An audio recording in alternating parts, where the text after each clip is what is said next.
How long have you known about the funds that Gingrich was involved in? You sent out a pretty detailed list right. As it happened. Yeah, we began looking into it as soon as he started with his criticism of that particular investment, and they weren't hard to find. Who did he vote for in '92?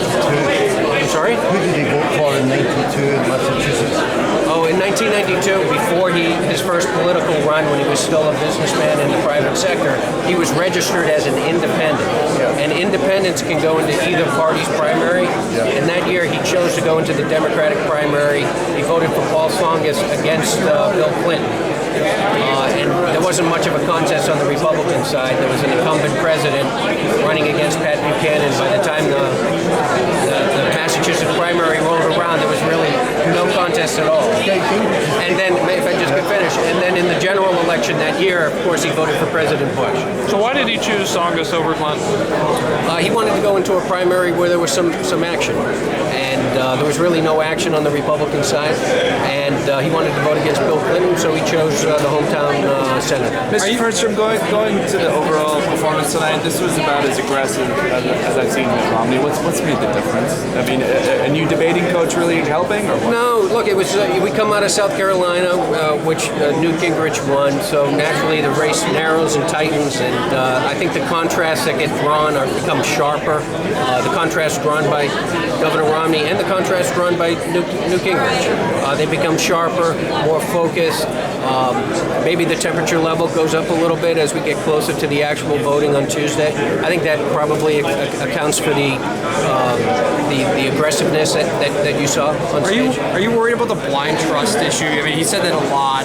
Is that you think you anticipate that being used against him, not only in these debates but later on down the road?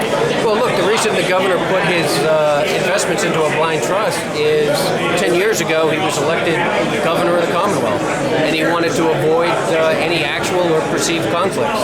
And he thought the best way to deal with that would be to put his assets into a blind trust, let a trustee manage those investments so there'd be no questions about any potential conflict of interest. So that's why he did it. It's not uncommon at all for political figures to make that type of decision and to put their investments into a blind trust. Could the governor say to the trustee when setting up the blind trust, there's some things I don't want to do, or I didn't want to invest in South Africa if it were several years ago, or I wouldn't want to put a Swiss bank account or something like that? You should talk to Brad Malt, the trustee. Right. He's an attorney at Ropes and Gray in Boston. I think he would tell you two things. The first is it's appropriate and permissible for Mitt Romney to tell him about asset allocation, how much he would like to see go to equities, how much he'd like to see go to fixed income, and how much into any kind of alternative investments.